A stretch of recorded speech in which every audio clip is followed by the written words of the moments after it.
Breaking news. Welcome to today's headlines. Ohanaeze Ndigbo react to destruction of Igbo businesses in Sokoto.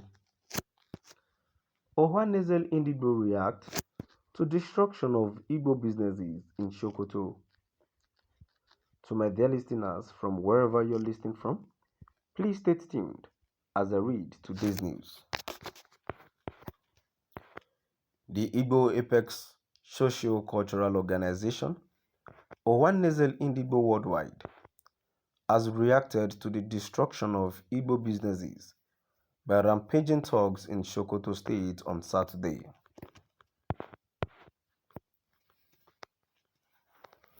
Thugs and some religious fanatics took to the streets of Sokoto to protest the arrest of the suspect responsible for the gruesome murder of Deborah Samuel, a 200-level student of Shehu Shagari College of Education Sokoto, over alleged blasphemy. The rampaging fanatics destroyed businesses on their part and made efforts to set places of worship ablaze, but the effort of the security agent helped to contain the actions of the rioters. In a statement titled, "Blasphemy, Why Again the Igbo?" Dr. Chidozie Alex Ogbonia, National Publicity Secretary, Ohanaeze Ndigbo Worldwide, condemned in very strong terms the unwanted destruction of Igbo property and business outfit during the protest by the Muslim faithful in Sokoto on Saturday, May 14, 2022.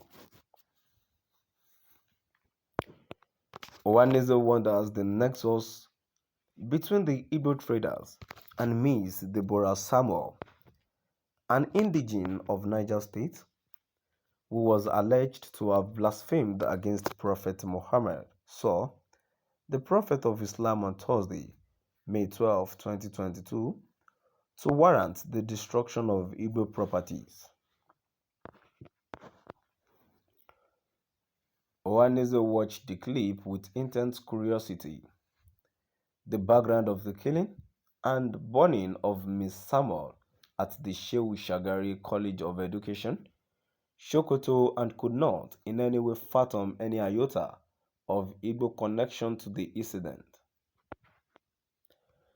And Igbo neither interfered nor was an accessory in the said blasphemy.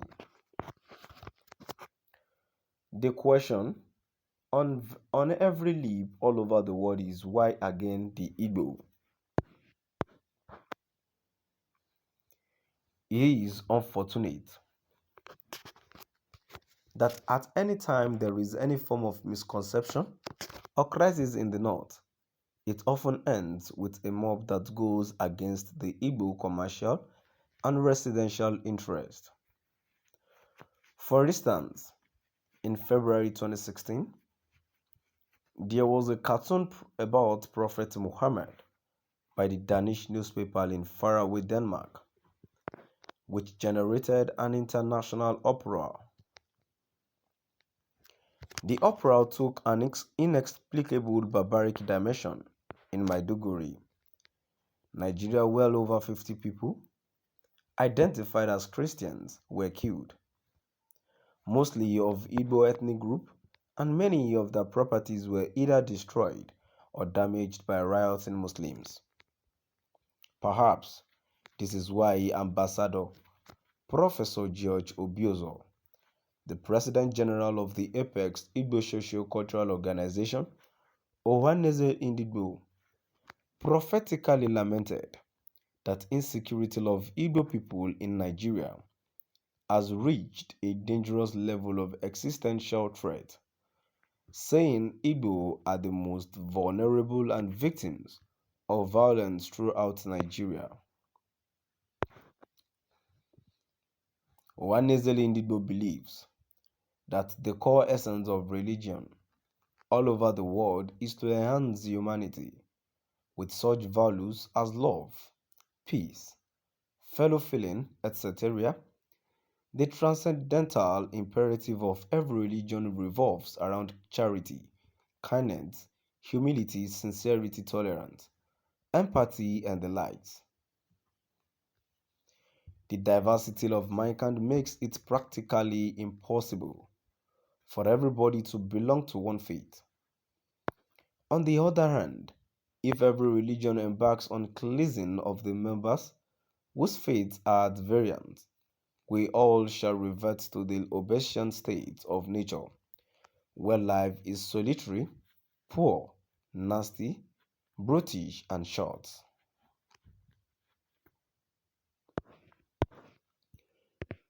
In positing that Muslims will kill Christians in Nigeria over blasphemy won't smell paradise, an Islamic scholar, Sheikh Ahmad Gumi, contended that there are people who are neither Muslims nor Christians in Nigeria and everyone is trying to win their souls.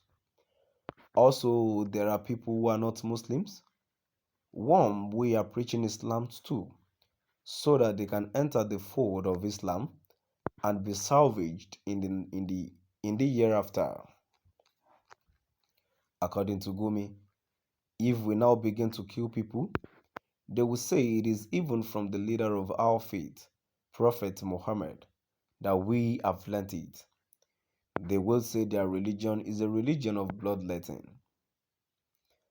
Ohanisel Indigo asked the Igbo community in Sokoto State to remain calm and take stock of all the damages done to their houses, shops, and goods in Sokoto on Saturday, May 14, with a view to seeking compensation from the relevant authorities. The Igbo hold it a duty to work hard and also contribute in developing every community they find themselves. That is patriotism. Therefore, there is no gainsaying the Igbo contributions to national development all over the country, but to victimize Indigo for reasons unknown to them, or to subject the Igbo to the bolt and dregs of society, or to the receiving end of the current Nigerian predicament, is to say the least unacceptable. To my dear listeners, now I've come to the end of our today's news.